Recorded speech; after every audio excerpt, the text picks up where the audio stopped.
10 novembre 2001. Buenos Aires, c'est fini. Diego Armando Maradona effectue son dernier tour de piste chez lui, dans son stade fétiche de la Bombonera.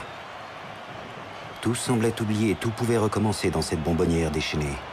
Un beau moment de communion pour arborer l'un après l'autre ces deux maillots de cœur, l'Argentin du devoir, mais plus encore celui de Boca la Pauvre, le club des sans grade et des sans avenir à jamais reconnaissant.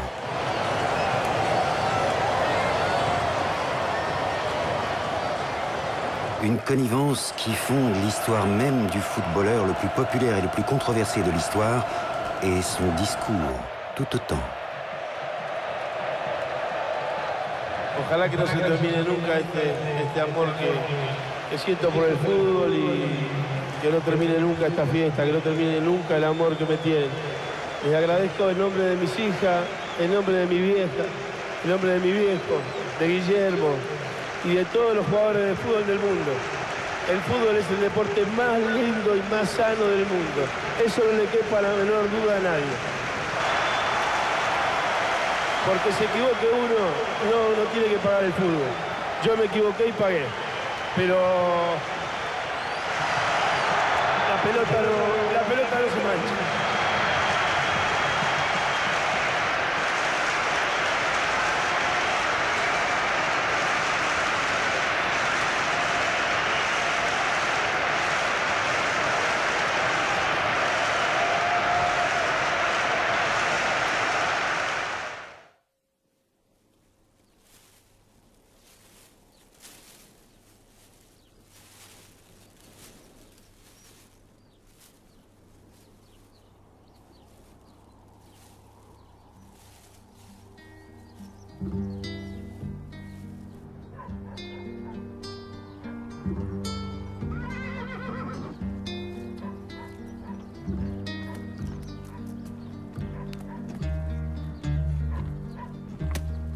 S'il est écrit que les destins d'exception doivent naître dans la boue, celui de Diego Maradona s'envole à la lisière de Buenos Aires dans un décor d'extrême dénuement.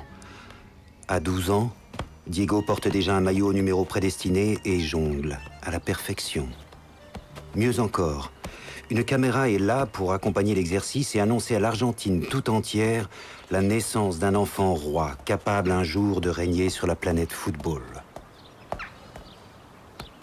2 ans encore, et El Pelucita, la peluche, son premier surnom, livre ses rêves et sans doute son programme. Mis sueños son dos. Mi primer sueño es jugar en el Mundial y el segundo es salir campeón.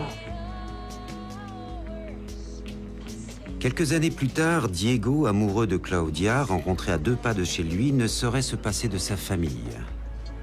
Donatota, sa mère. Et Don Diego, ancien docker et père exemplaire. Sacré champion du monde junior en 1979, tous le sollicitent. Pour Maradona, le choix tombe sous le sens. Il rejoint, le 20 février 1981, l'équipe du Boca Junior, la chérie des quartiers pauvres et populaires, dont son père était depuis toujours un fervent supporter.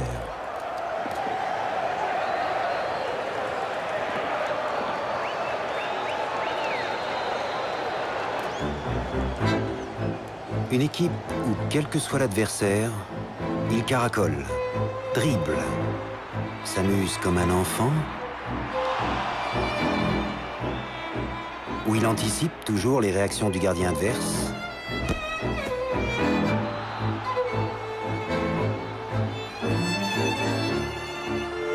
où toujours il tente les choses les plus folles, rate un lob impossible, mais le réussit dès l'occasion suivante. Ou, incontrôlable tête chercheuse, sans cesse il repart à l'assaut et jamais ne renonce.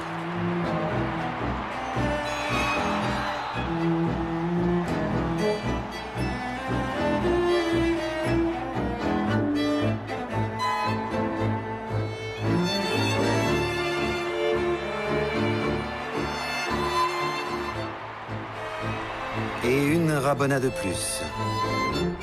Le plaisir est palpable. Le sien, mais aussi celui de son public, qui vont lui permettre de marquer un but décisif contre River Plate, l'ennemi juré, et de devenir au bout du compte champion d'Argentine.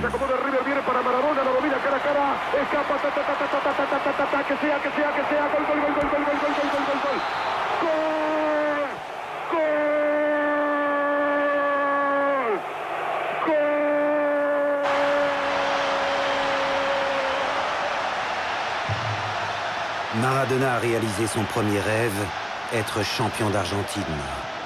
Un culte est né qui pour l'heure consacre sous une pluie de confettis un petit taureau, capable de faire tourner ses adversaires en bourrique et qui, par-delà les stades, rassemble un peuple tout entier. Jorge Sitterspieler, son ami d'enfance, promu manager, accepte alors la proposition du Football Club de Barcelone, 8 millions de dollars. Diego Maradona n'est pas dupe. Il sait qu'il a signé le plus gros contrat de l'histoire du football et que ses jambes sont assurées pour une somme à peine moins déraisonnable.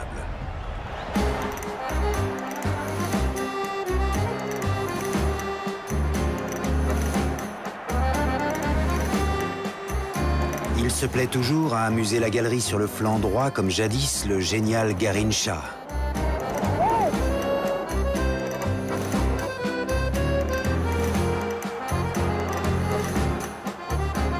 Ou bien encore, à organiser et distribuer le jeu comme le faisait autrefois l'indispensable Pelé.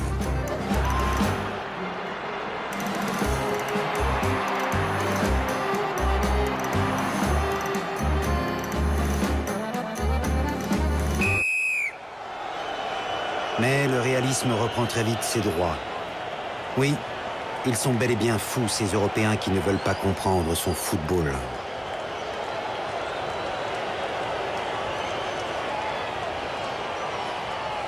Ces mêmes Européens éblouis par ces actes gratuits qui mettent le feu à un stade et qu'ils avaient oublié, comme cette action venue d'ailleurs, où Maradona s'amuse à chambrer un gardien et à dribbler pour la beauté du geste un arrière supplémentaire.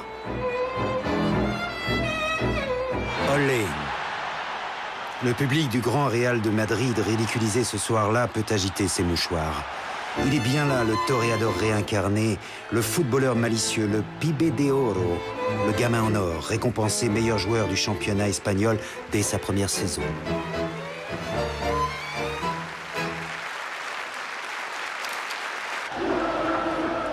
Même au pinacle, Maradona reste un étranger, un soudaka, un métèque.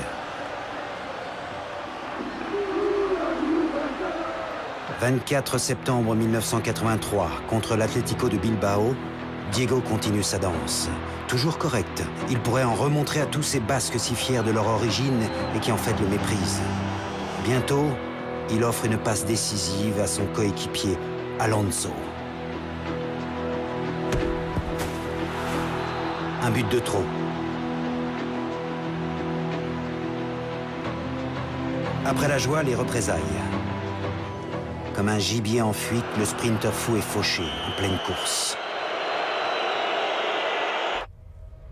Bis et autre angle caméra. Le boucher, Andoni Goicoechea, ne s'arrête même pas.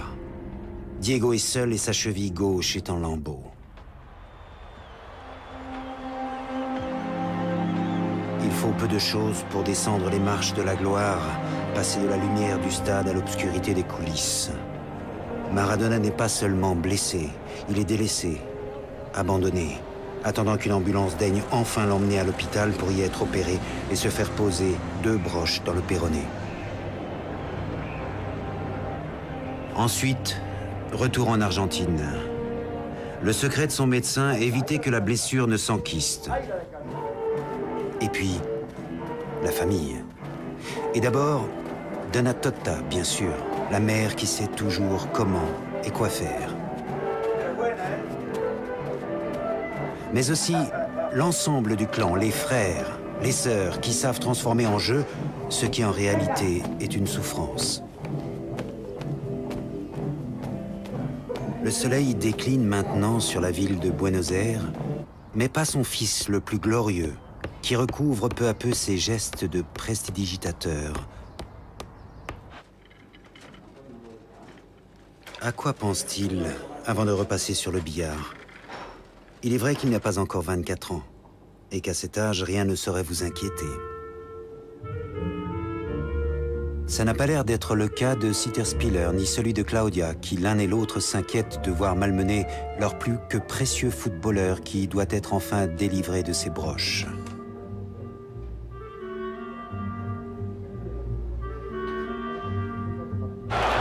Décidément, malgré l'éclat des apparences, cet exil à Barcelone n'est que contrariété et incompréhension. Et ce n'est pas ce nouveau match, une finale de la Coupe du Roi entre le Barça et l'inévitable Bilbao qui fait croire l'inverse à Maradona. 106 jours après son opération, les intentions sont identiques, même si le bourreau s'appelle cette fois-ci Liceranzo.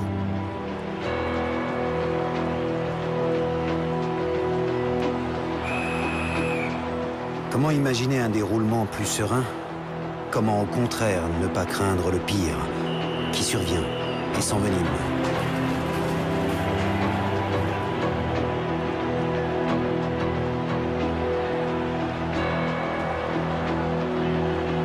Diego n'a pas seulement perdu son innocence, il a perdu son self-control. Bientôt, il n'est plus question de football ni même de sport, mais de règlement de compte.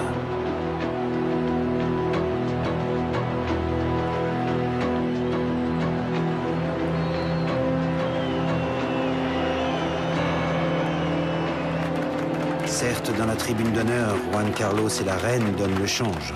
C'est leur rôle, bien sûr. Mais le cœur n'y est pas et la fête définitivement gâchée. En juin 1984, Maradona et son ami manager quittent Barcelone sans regret. Quand il réapparaît en pleine baie de Naples, Maradona est immédiatement reconnu par les premières mamas du port, forcément femmes de tifosi. Les bruits couraient, maintenant justifiés, qu'il allait être engagé par un outsider inattendu. Naples, un club qui en 53 ans d'existence n'a jamais remporté le championnat. Une équipe populaire, une équipe du Sud, qui obéit à ses propres codes et usages. C'est en mer et au pied du Vésuve, loin des curieux, que Maradona scelle le pacte de sa nouvelle idylle. Une fois n'est pas coutume, on trinque avant même de signer. Avec une brochette d'avocats, de conseils, mais surtout avec celui dont tout le monde ignore comment il a pu réunir les 13 millions de dollars nécessaires à cet inespéré transfert. Le maître de cérémonie et président du club, Corrado Ferlaino. Il s'ignore si Sitterspieler se gratte l'oreille. Question de langue? Peut-être. Mais il n'est pas sûr non plus qu'il soit en terrain de connaissance. Tandis que Maradona signe apparemment sans lire ni réfléchir. Ce sont pourtant les 7 prochaines années de sa carrière qu'il engage.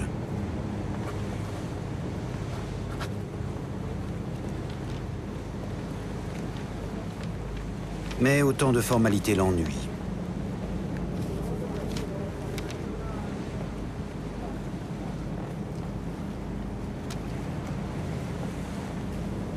Tant mieux pour Ferlaino, le roi des travaux publics de Naples qui, dans l'ombre, semble rapporter à d'autres le bon déroulement des négociations.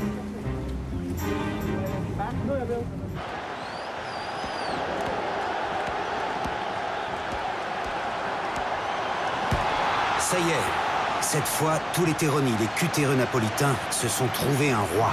Manière Robin des Bois, capable peut-être de restaurer bientôt leur honneur perdu.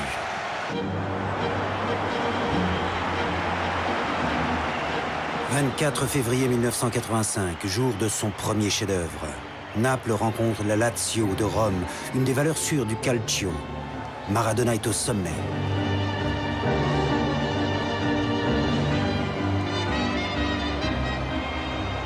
Première tentative de but. De la main. Ça valait le coup d'essayer. À Naples, ça ne mange pas de pain. Et maintenant, un retourné spectaculaire, histoire de mieux se mettre en train. Puis un premier but, merveille de lucidité et d'opportunisme.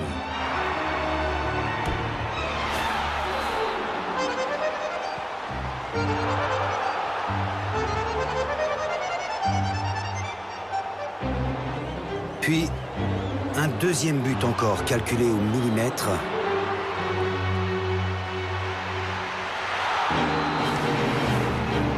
véritable théorème de Pythagore. Mais le San Paolo, les siens n'ont encore rien vu. Il s'y reprend 2 fois pour marquer le 3e, façon Garincha, depuis le point de corner. Première tentative manquée. Mais la 2e est la bonne.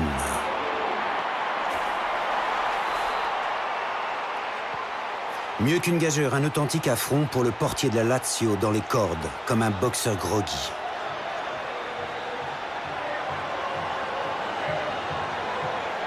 Et pour finir, un bras d'honneur bien envoyé à l'entraîneur adverse qui avait dit, avant match, que 3 enfants de cœur suffiraient à mettre l'idole sous éteignoir.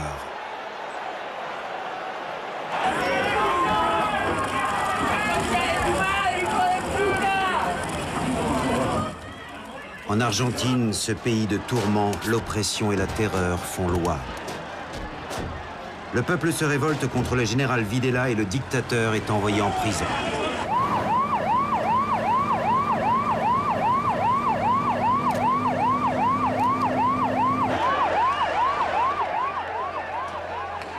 Le pays renoue avec la démocratie mais ne peut oublier la torture, les morts et les disparus par milliers.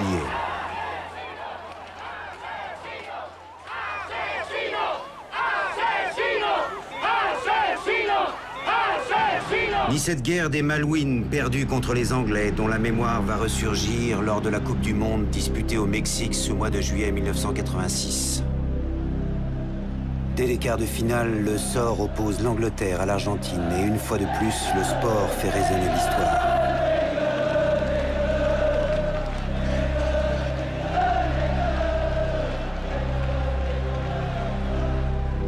Signe des dieux ou oiseau de mauvais augure? Une drôle d'atmosphère plane sur cette rencontre, où le score est resté vierge durant toute la première période.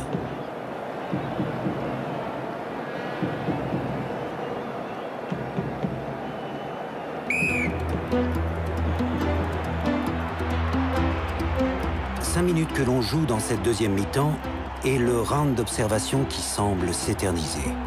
Une passe à Maradona qui s'infiltre.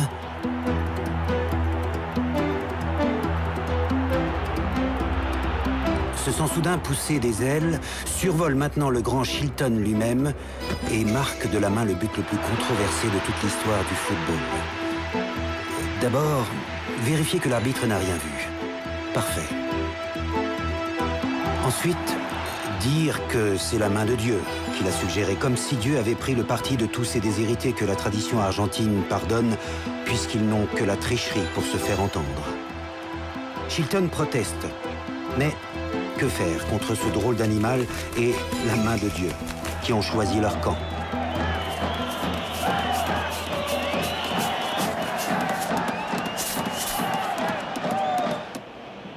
Cinq minutes plus tard, le drôle d'oiseau est toujours là. Et les Anglais, détroussés pour le compte, sont sur les genoux. L'occasion est trop belle depuis le milieu de terrain. Diego évite, ou plutôt efface, d'abord 2 adversaires. 3 même. Un 4e zombie qui traîne la jambe. Désormais, plus rien n'a d'importance. Shilton s'est couché. Maradona fait oublier son geste précédent en inscrivant le but le plus lumineux qui soit. Celui qui restera dans les annales comme le but aux 6 adversaires, 37 enjambés et 11 touchés de balle. L'équilibre est sauf. Après la tricherie, le miracle. Diego peut brandir le poing. Diego Armando Maradona, la Copa del Mundo. Grâce à lui aussi, le peuple argentin, du stade de Mexico à la place de mai à Buenos Aires, a retrouvé un minimum de fierté et d'espoir.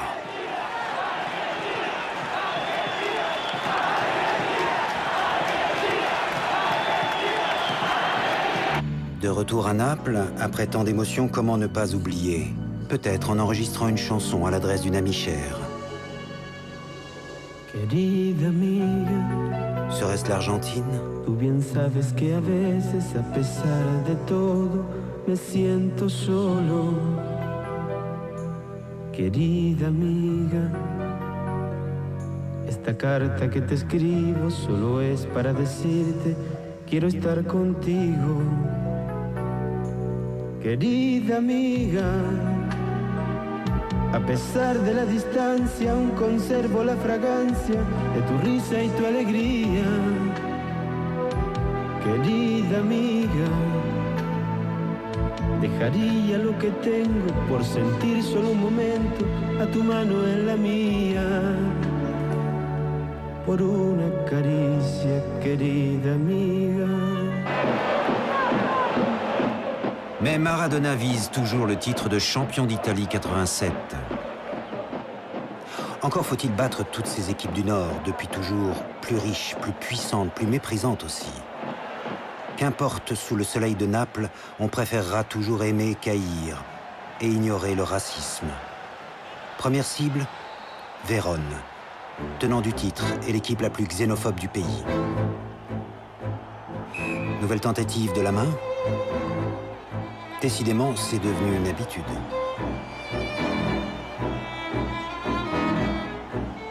Avant de planter un nouveau but dont il a le secret.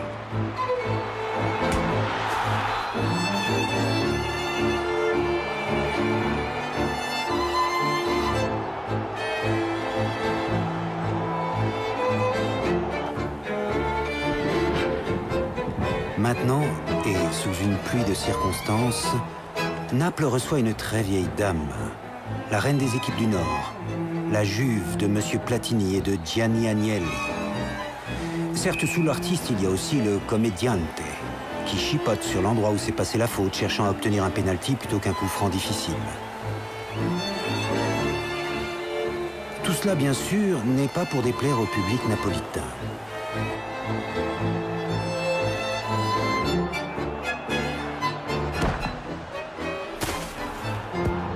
Surtout quand l'artiste reprenant le dessus sur le comédien vient encore de réussir un coup franc renversant qui envoie les siens au paradis et la vieille dame en enfer. «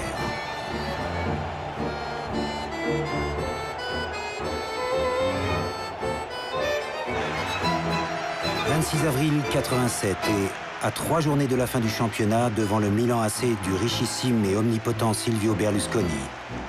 Maradona, pour une fois pas totalement superstitieux, arbore déjà l'emblème tricolore du champion d'Italie. Et comme il se doit ce jour-là, Maradona marque encore un but en 2 temps, 3 mouvements.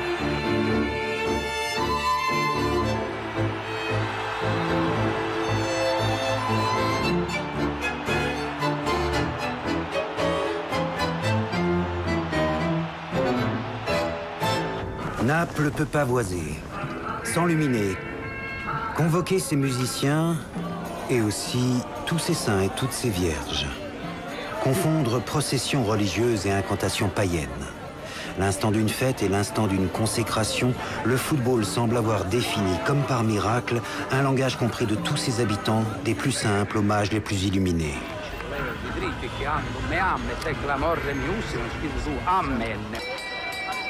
Encore une petite rencontre contre Florence et Il Bambino goûtera peut-être sa plus belle consécration. Ils sont tous venus assister au sacre. Don Diego, le père, heureux comme un enfant. Le nouveau manager, Guillermo Coppola, pas vraiment un ange, qui a abandonné tous ses joueurs sous contrat pour ne servir désormais que Diego. Pour une fois, la tenue de Claudia semble sage. Tandis que son diable d'homme s'échauffe et que les 2 petits frères se sont installés aux premières loges. Même si le ballon lui colle toujours à la peau, Maradona ne marque pas ce jour-là. Mais l'important, en l'espèce, n'est-il pas de soutenir, de porter et d'offrir sur un plateau le but de la victoire?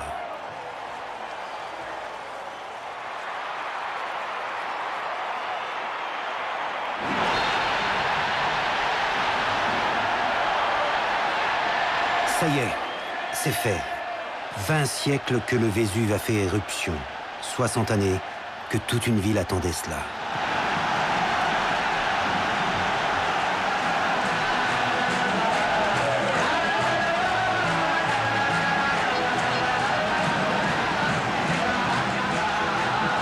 Comment imaginer plus belle joie, plus beau tour d'honneur pour cet enfant d'adoption tellement à l'aise au milieu des siens?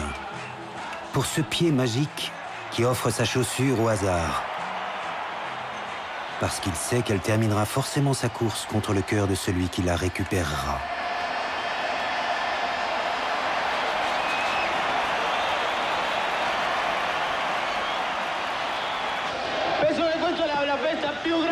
vissuto nella mia vita. È stato il campionato del mondo, no? Sì, ma non era nel mio paese, no, non era il tifo come questo. Après la fraternité des vestiaires, l'intimité de la famille et un peu de vacances.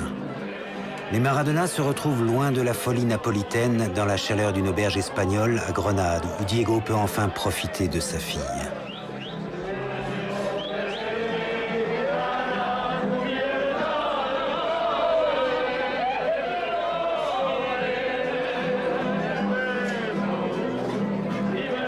Quelques minutes volées pour danser avec Dalma, avant d'entraîner Claudia dans un tango bien sûr macho. Comme quoi, le gamin en or sait aussi se moquer de lui-même.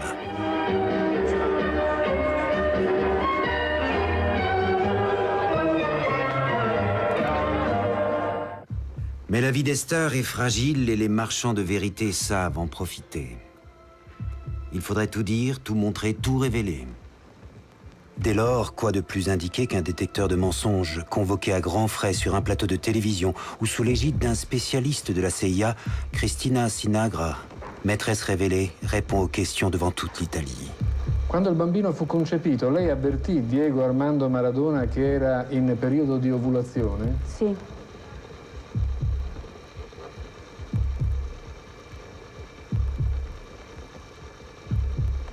È Diego Armando Maradona il padre di suo figlio? Sì.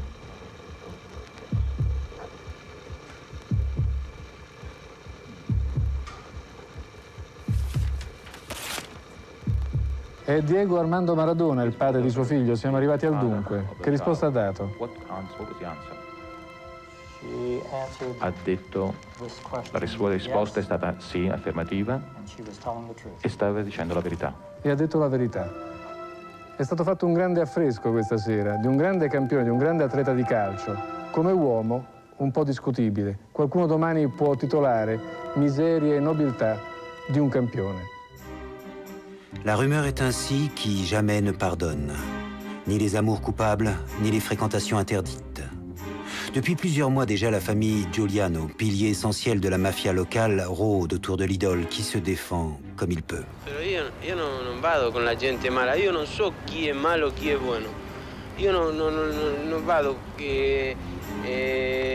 appartamento per appartamento domandando alla gente se è buona o è mala di Napoli. Io non l'ho fatto mai in Argentina, a Napoli.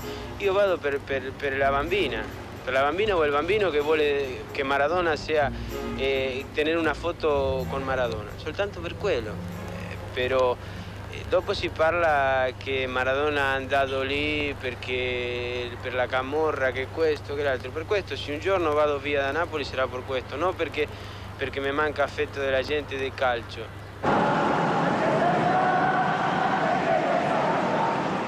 L'Argentine bouge et se cherche une nouvelle identité. La campagne présidentielle de mai 89 bat son plein et soulève beaucoup d'espoir. Elle pousse sur le devant de la scène Carlos Menem, tribun lyrique qui enflamme une population trop longtemps bafouée. Por los niños pobres que tienen hambre, por los niños ricos que tienen tristeza, por los hermanos sin trabajo, por los hogares sin techo, por las mesas sin pan, por nuestra patria. Yo les pido que me sigan, síganme, no los voy a defraudar, no los voy a defraudar, no los voy a defraudar.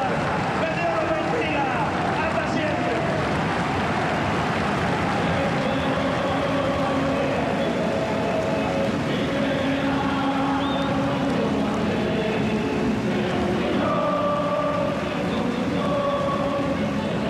Des champs politiques aux champs du stade, la différence en Argentine n'est jamais tranchée.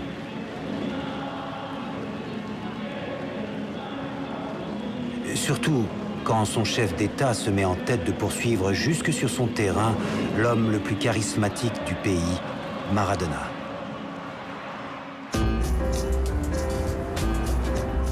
L'Argentine est un pays en déroute, inflation, chômage, misère. Drôle de contexte pour organiser le mariage le plus dispendieux que l'on puisse imaginer.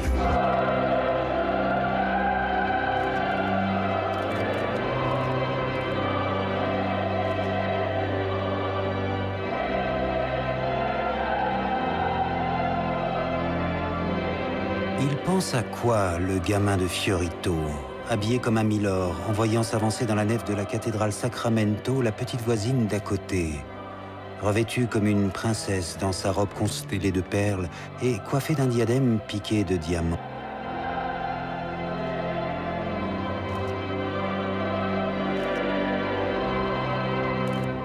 À sa revanche sociale ou tout simplement au pied de nez lancé à l'establishment qui apprécie rien moins que de voir un pauvre épouser ses propres règles et protocoles. Diego, coloca este anillo en la mano de tu esposa Claudia como prenda de fidelidad matrimonial. En nombre del Padre, del Hijo y del Espíritu Santo. Amén. Quant à Claudia, sourit-elle maintenant à cause de cette bague que Diego lui passe enfin au doigt ou tout simplement parce qu'elle récupère là le plus précieux bijou de sa collection?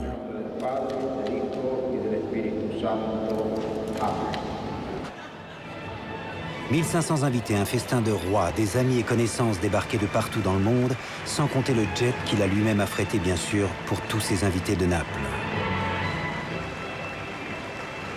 Quelques semaines encore, et l'Argentine défendra son titre de champion du monde. 3 juillet 1990, fin d'après-midi à Naples. Le hasard a décidément mal fait les choses. Un choc Italie-Argentine en demi-finale de la Coupe du Monde dans son stade fétiche du San Paolo. Maradona, Naples t'aime, mais l'Italie est notre patrie, crient les tifosi. Difficile d'imaginer dilemme plus douloureux. Geste de bravoure ou signe de dépit? Décidément, Diego ne doit plus savoir où donner de la tête ce soir-là. La douleur s'éternise jusqu'à la nuit sous une pleine lune qui, au-delà de l'excitation des tifosi, promet des cauchemars plus insupportables encore. Comme cette séance de tir au but destinée à départager les deux équipes, ce face-à-face avec son ami Zenga, le gardien italien. Ce silence de mort qui envahit le stade tandis qu'il recule. Et puis ce tir imparable qui crucifie l'Italie. Et ressuscite l'Argentine.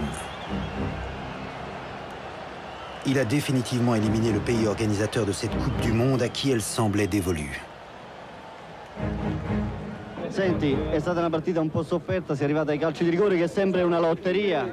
No, il rigore è suerte, però sai, il fatto è che... No, guarda, no, così no, basta, no, non parlo più, basta, no,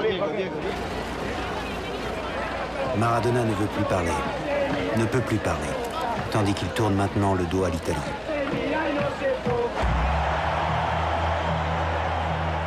Une Italie qui s'est trouvée un nouveau favori, l'Allemagne, opposée à l'Argentine lors de la finale de ce mondial, disputée dans une atmosphère électrique au stade olympique de Rome.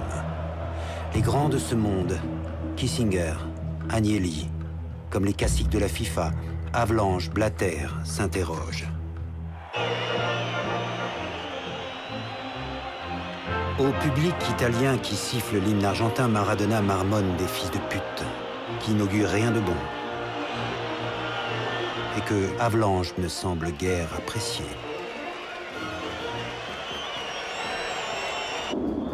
La pleine lune est encore là, qui s'obstine et accompagne un match émaillé d'incidents, souvent sanctionnés au détriment des Argentins, et qui se termine par la victoire de l'Allemagne grâce à un pénalty fictif accordé par l'arbitre.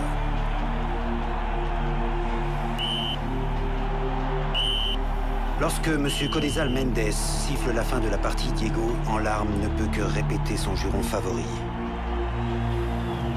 Tandis que les fantassins argentins, calmés par leur entraîneur, voudraient bien faire la peau à ce corbeau de malheur. Diego peut pleurer la perte d'un match, d'une coupe, mais surtout la fin de son idylle italienne entamée 6 ans plus tôt.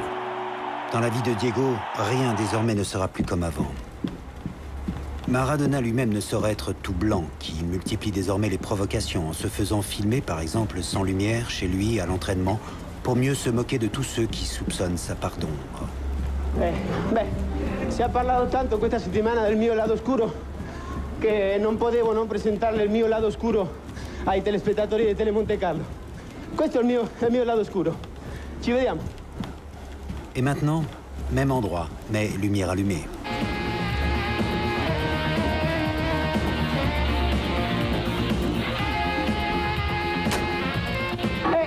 parlado del lado oscuro, adesso parliamo del lado bianco del Maradona. È il sudore questo mi ha fatto mettere Fernando per sudare un po'. Questo è il mio lato bianco. Du blanc de la ceinture au blanc de la cocaïne, les autorités italiennes ont au fait de choisir. 8 mois après la Coupe du Monde, Maradona a contesté comme jamais et déclaré positif à la cocaïne. Suspendu, il n'a d'autre alternative que de battre en retraite en Argentine. Il sera arrêté quelque temps plus tard à Buenos Aires, coupable d'être en possession de 30 grammes de poudre. Curieux quand même, toutes ces caméras et ces micros déjà rassemblés à 6 h du matin, ce 26 avril 1991, lors d'une interpellation supposée restée secrète. Le pouvoir voudrait faire diversion qu'il ne s'y prendrait pas autrement. Está llorando, llega detenido al departamento técnico del narcotráfico de la Policía Federal Argentina. Maradona est conduit au département antidrogue de la police fédérale où il est gardé à vue plus de 24 heures avant d'être libéré le lendemain.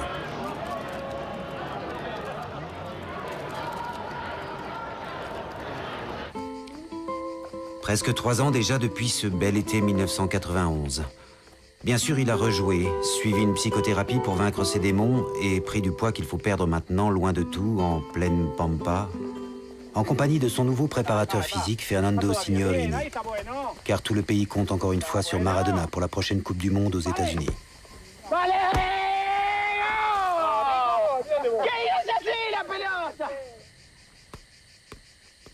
Plus que quelques mois pour passer de 88 à 77 kilos. Et surtout, retrouver toute sa forme avant la compétition américaine.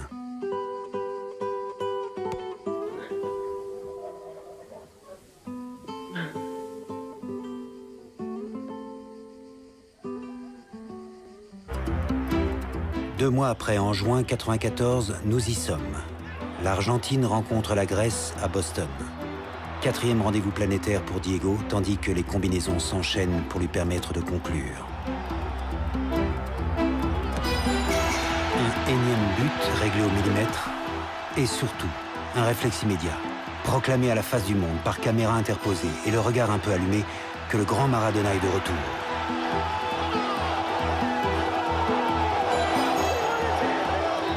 Trois jours plus tard, nouvelle victoire face au Nigeria. Maravilloso. Me sentí muy bien dentro de la cancha porque me sentí importante, me sentí como que el equipo necesitaba que yo tenga la pelota y así lo hice. Diego, vamos a seguir hablando, me quieren cortar. Te felicitamos, la Argentina toda seguramente te está diciendo gracias, Diego. Es para todos ustedes, argentinos. Los quiero mucho. Tota, vos también. Diego est peut-être aux anges, pourtant, ce n'est pas vraiment vers le paradis qu'il part, mais vers les locaux du contrôle antidopage.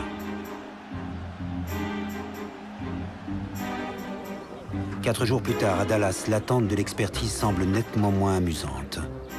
De vilains bruits courent et les filets du but où il se réfugie ressemblent de plus en plus au grillage d'une prison. Le verdict de la FIFA est en effet sans appel. In view of this decision, FIFA will make a ruling on the disciplinary aspects of the case after this World Cup. And until the case is finally settled, Diego Maradona remains suspended from all footballing activities. No quiero dramatizar, pero créeme que me cortaron las piernas. Me cortaron las piernas a mí, le cortaron las piernas a mi familia, a los que estaban al lado mío. Exacto. Los que están al lado mío, los que siguen estando al lado mío. Digo los que estaban porque estábamos jugando todo el Mundial. Ahora nos sacaron del Mundial, nos sacaron de la ilusión. Por sobre todas las cosas, a mí creo que me sacaron del fútbol definitivamente porque no creo que quiera otra revancha. Tengo los brazos caídos, tengo todo el alma destrozado. No puede. Pero le prometí a mi mujer que no iba a llorar. Y le prometí a mis hijas, por sobre todas las cosas, que no pude hablar. Pero lo único que quiero que quede claro a los argentinos que no me drogué. Que no corrí por la droga, corrí por el corazón y por la camiseta. S'il n'en reste qu'un, ce sera lui, Castro, le leader Massimo, chez qui il était déjà venu se réfugier une fois. Le seul à prendre Diego sous son aile, tandis que tous les autres puissants le vouent aux gémonies. Ella la que tuvo en brazos. Y esta es la nueva. Esta es la nueva que no conoce. Ah, esta no la conocía. ¿Cómo está?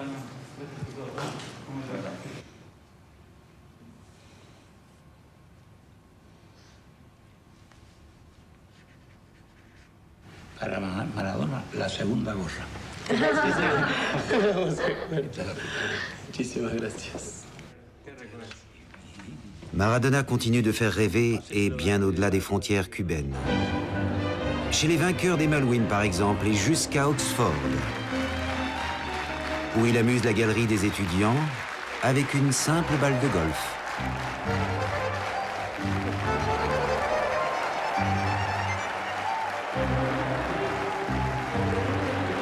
Preuve que les Anglais ne sont pas rancuniers. Preuve surtout que les inventeurs du football savent parfaitement qu'un champion est d'abord un homme qui se cherche avant d'être un modèle préétabli. Ce qui lui vaut d'être élevé au titre de docteur honoris causa. El jugador de fútbol acá en este país era ignorante porque venía de abajo, porque venía de las villas, porque el fútbol era simplemente que con una pelota jugaban 22 chicos. Pero hoy por hoy ya no se puede hablar de ignorancia, hoy por hoy se puede hablar de un jugador de fútbol metido dentro de la sociedad con mucha fuerza y a la altura de cualquier hombre de la sociedad. Il a 37 ans. Mi-bouffon crépusculaire, mi-archange. Il profite encore de l'indéfectible compassion d'un public à son encontre pour refuser d'admettre que le sport de haut niveau n'est plus fait pour lui.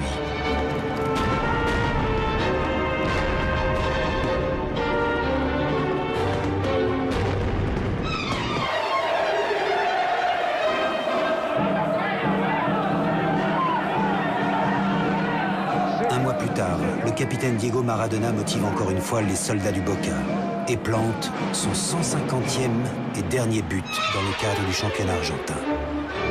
À le voir manifester sa joie, on se dit que les élixirs doivent vraiment être explosifs et sa réaction extravagante fait craindre le pire.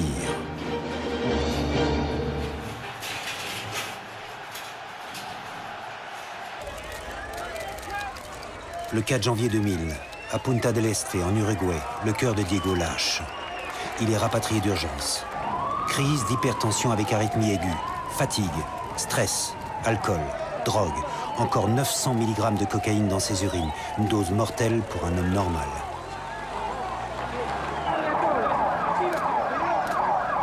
Anéanti, fracassé, Maradona n'a d'autre solution que de fuir.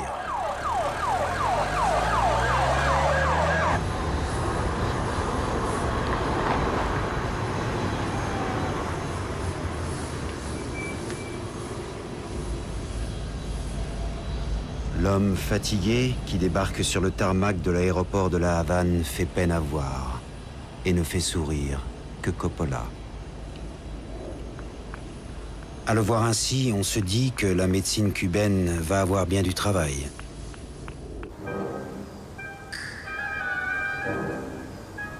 Au bout de quelques semaines, Marlon Brando a muté. C'est maintenant une sorte de Pinocchio aux cheveux jaunes et à la démarche d'automate qui parcourt les jardins de la Révolution.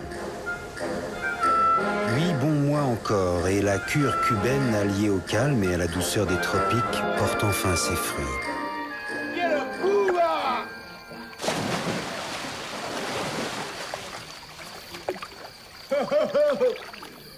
Fidel, Fidel, olé, olé, olé, olé. Parece alcahuete, pero Fidel, te banco a morir, a morir. Escúchame, más veo la gente de Europa, más veo la gente en Sudamérica, más que en Cuba. Número 1, Diego Armando Maradona. Au mois de décembre, dans un studio de la RAI, Diego, qui peut maintenant boutonner sa veste, merci Castro, tient à nouveau son rang pour récupérer un symbolique titre de footballeur du siècle. décerné par un vote populaire initié par la FIFA. Tandis que Blatter semble soulagé qu'il soit venu. A Diego Armando Maradona, numero 1, FIFA Internet Center Awards. Eccolo. E quindi vorrei ringraziare la FIFA por respetar el voto de la gente. per aver rispettato il voto di tutte queste persone. Si no, todo lo que estamos aquí no seríamos nada sin la Noi gente. non saremmo niente No seríamos senza conocidos, la gente, no seríamos populares. senza il pubblico, non saremmo neanche famosi. Le agradezco una vez más Quindi y ringrazio quiero dedicarle e vorrei dedicare trofeo questo trofeo, a questo mi pueblo de premio Argentina, al popolo al pueblo cubano, dell'Argentina, a Fidel Castro, ai al cubani, argentino más a famoso Fidel que el Che Guevara Castro y por sobre todas las e cosas soprattutto a todos los jugadores del a mundo tutti i giocatori que del amo y mondo respeto con toda mi che alma. amo e Gracias. rispetto con tutta la mia anima. Molte grazie. Mais tous ces remerciements ne sauraient absoudre Maradona. La preuve, les huiles de la FIFA ont préféré voter eux-mêmes pour élire leur numéro 1, plus conforme. Signore e polissé. signori, Pelé, numero 1, vincitore. Eccolo qua. Eccolo qui, numero 1 al mondo.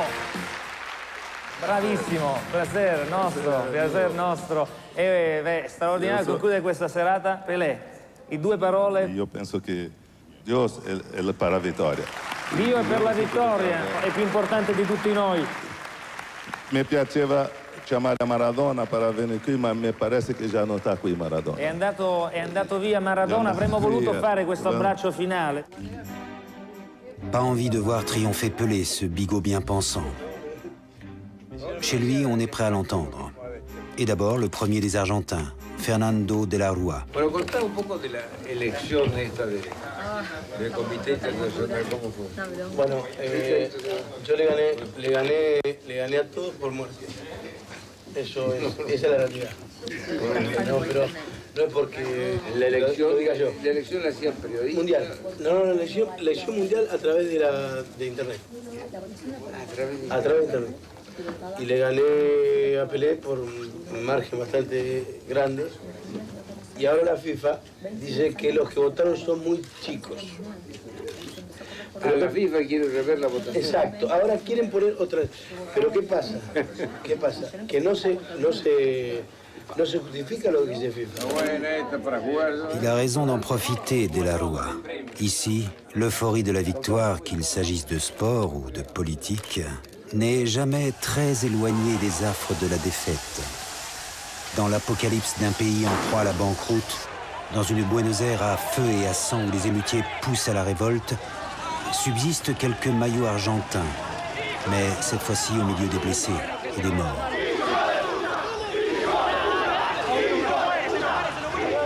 « 30 au total. Terrible gâchis. 7e puissance planétaire au sortir de la Deuxième Guerre mondiale, l'Argentine maintenant n'en finit plus de se désintégrer. De la Rúa doit partir à son tour, tout comme Videla le dictateur ou Carlos Menem, accusé de corruption.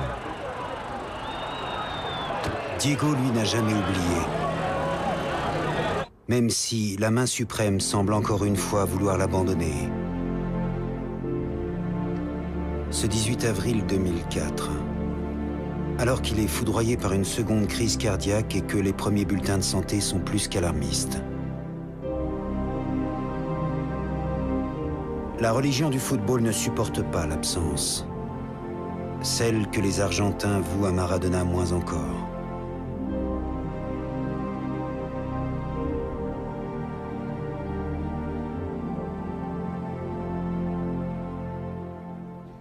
Quelques mois plus tard, l'ex-gamin en or ressurgit sur le seuil d'une clinique colombienne. Il dépasse désormais le quintal, 124 kilos.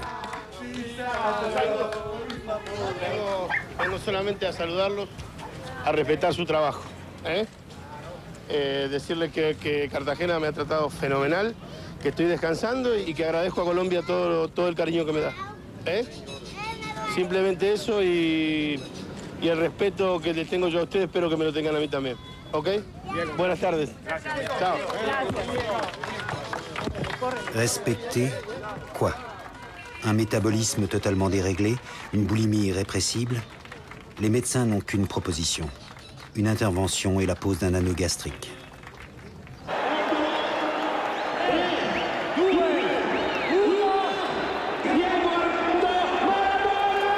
Une année encore et il retrouve la marmite de son cher stade de San Paolo à Naples. Des retrouvailles comme un retour aux sources, alors qu'il vient participer au jubilé de son ex-coéquipier, Ciro Ferrara, qui tire à son tour sa révérence.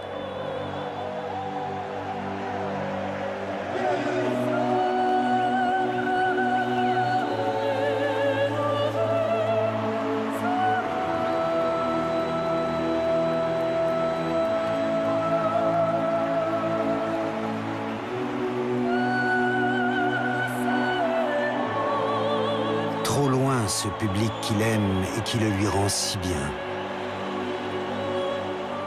Trop près, tous ces intermédiaires, tous ces importuns.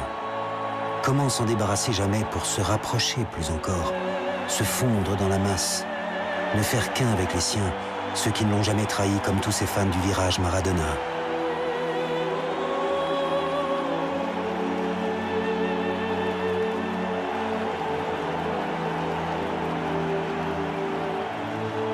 Quelle image voudrait-il que l'on conserve de lui, ce petit homme maintenant poussé vers la sortie? Sans doute celle d'un footballeur hors pair, doublé d'un homme comme les autres, qui a fauté, déraillé, exagéré, mais qui n'a jamais trahi l'espérance de ceux qui lui ressemblent.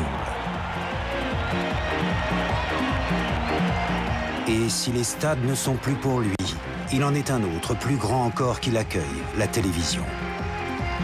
Comme lors de cette émission de l'été 2005, dont il est l'animateur vedette. Nouveau phénix d'une nuit cathodique au bout de laquelle son père, Don Diego, sa mère Tota, sont trop heureux de retrouver enfin leur enfant. Ce gamin en chair et en or, qui a recouvré sa légèreté et son sourire, et fait admettre au monde entier qu'entre passion et folie, le public sera toujours là pour, dans un même mouvement, pardonner sa faiblesse et applaudir son génie. Tal vez jugando pudiera a mi familia ayudar y todo el pueblo cantó. Nació la mano de Dios, siempre alegría del pueblo. Reggae de gloria este suelo, reggae de gloria este suelo, reggae de gloria.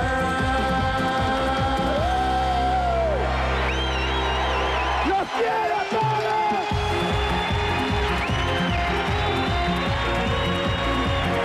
Gracias. Hasta que Dios quiera, ¿ok?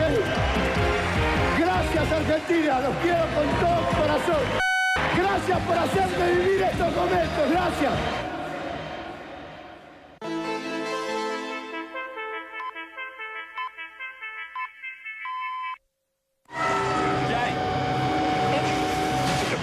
Een meisje. Jezus, hoe oud ben je eigenlijk? 13.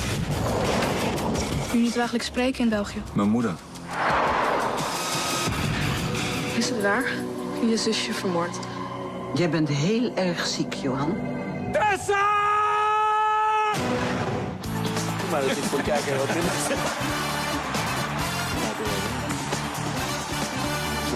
Wat gebeurt hier? Mag ik ook even warm lopen? Nee! Denk je, maar ze balen als een kanon werkelijk. Dat gevoel dat iemand van je geniet. Aan de ene kant staat je hoofd in brand. Knussen kun je niet met elkaar zijn. Intiemer. Je bent het werk en de mensen moe. Eindelijk weer alleen. De trap op naar je kamer toe. Ik kom tegenwoordig eigenlijk nergens meer in. Geen kroeg, geen discotheek, geen theater, geen sportkantine. Niks meer.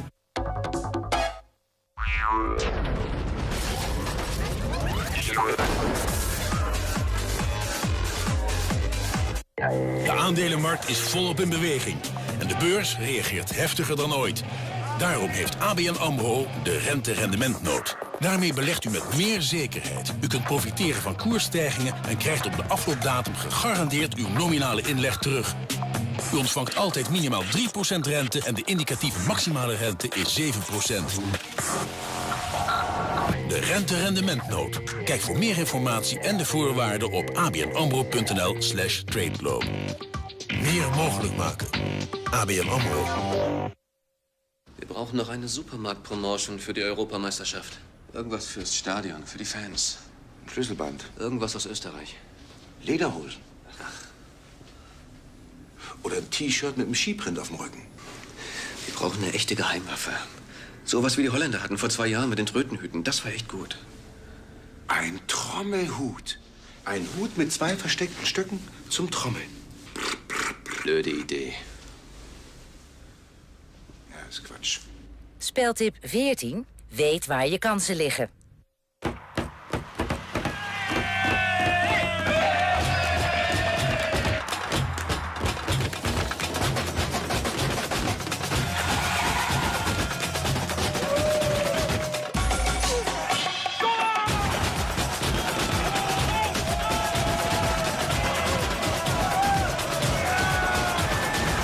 De Heineken trompet.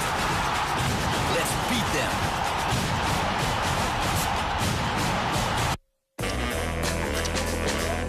Holland Casino. Een mooie gelegenheid om uit te gaan. De Heineken trompet. Nu bij 8 blikjes Heineken. Let's beat them. Omdat de Staatsloterij sponsor is van het Nederlands elftal, krijgt u nu bij elk staatslot 8 spelers cadeau. Ja, lieverd, je had hem ook niet in je broek moeten laten zitten. Hollands helden. Spaar ze allemaal. Met 3 loten heeft u de hele selectie compleet.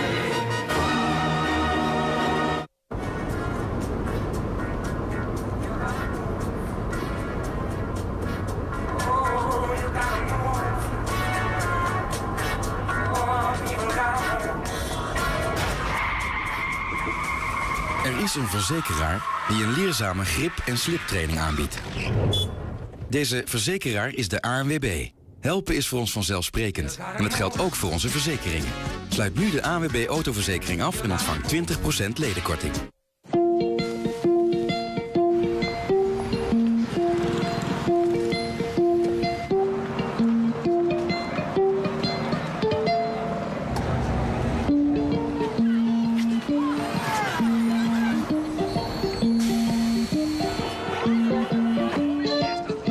Hoe vaak denk jij aan je hart? Want een beetje aandacht nu kan al een groot verschil uitmaken. Hou van je hart. B-cel. Je lichaam maakt er niet voldoende van aan, maar je hart heeft het wel nodig. Dus zitten er ook extra veel omega-3 vetzuren uit vis in B-cel Omega 3+. Holland Festival. Van 31 mei tot en met 22 juni in Amsterdam. Het festival voor internationale podiumkunsten. Met theater, muziek, opera, dans en muziektheater. Kijk voor het volledige programma en kaartverkoop op hollandfestival.nl. Om een huid na mijn 60ste in vorm te houden, heeft ze calcium nodig. Dag en nacht. Age Reperfect Nacht. Het wordt op natuurlijke wijze door de huid opgenomen en stimuleert het nachtelijk herstel. Mijn huid ontwaakt, ontkreukt en stralend. Age Reperfect Pro Calcium van L'Oréal Paris. We zijn het waard. Als MyGimme in beeld komt, dan kun je direct een proefrit aanvragen of een leuke korting krijgen. Bijvoorbeeld op je vakantie. Activeer MyGimme vandaag nog. SMS eenmalig MG naar 4411. Neem 2 scheppen aarde. Nu gras, flink invrijven. Water geven. En nu, dat het nog moeilijker wordt, een geheime tomatenvlek. Dat krijgt mama er nooit uit. Oh nee, je goede shirt, dat kun je weggooien. Stop, dat is geen probleem meer met nieuwe Vanish Oxy-Action Intelligence. Het spoort de vlekken op en verwijdert ze. 1 schep bij elke was en de nieuwe Vanish Intelligence vindt de vlekken, ook de vlekken die je niet ziet. Kijk nou, de vlekken. En verwijdert ze. Wauw! Zie je? Alle vlekken zijn weg. Zelfs de geheime vlek is verdwenen. Ja, dan zullen jullie wat nieuws moeten verzinnen. Altijd een schepje erbovenop. Vanish. Vertrouw roze, vergeet vlekken. Oh nee, wanneer vinden we nou die vlek die Vanish niet aan kan?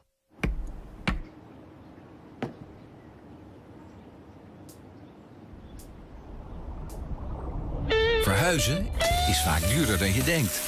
Kies daarom voor een Fortis-hypotheek met gezinsvoordeel. Met extra lage maandlasten in het eerste jaar. Kijk op Fortis.nl. Getting you there. Fortis. Van de 100 mensen met HIV wereldwijd krijgen er 70 niet de noodzakelijke aidsremmers. Fortis Hypotheek met gezinsvoordeel? 0900 8179 of ga naar uw tussenpersoon.